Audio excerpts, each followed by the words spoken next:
That's awesome. What do you think? During the injunction, many of the uh, cardholders were having issues paying rent. Were you having that problem as well? Oh, absolutely. This is the 4 months during that time from August until December was quite frankly some of the most stressful period of my entire life. I lost 25 pounds. I couldn't sleep many of the nights.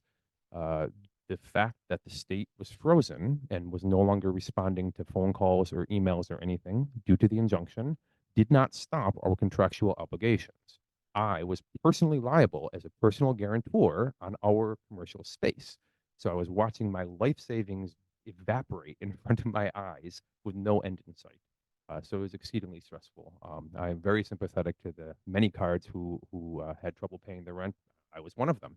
Had the state not settled the suit when it did, many people would have folded, and eventually we would have been one of them as well. But thankfully, they managed to settle that. What wasn't Dasney though supposed to help you out with that? Oh yeah. So yes, prior to the application window opening for cards, the mantra of the state was that the state was going to provide turnkey dispensaries for card licensees. In practice, that is not what has happened.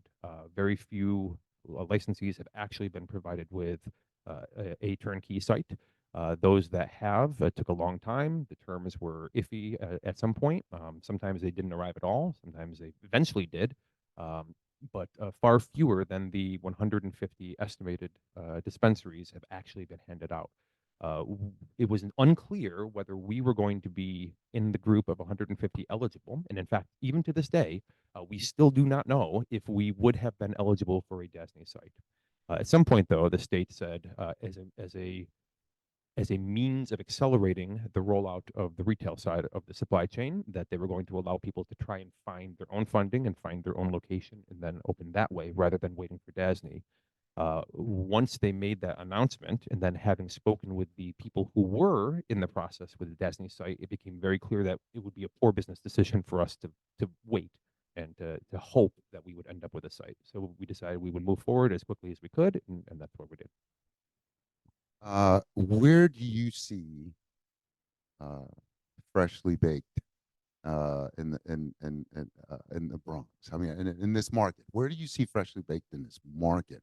How do you think? Uh, what positive impact do you think you'll be able to bring now that you're slowly but surely getting things rolling?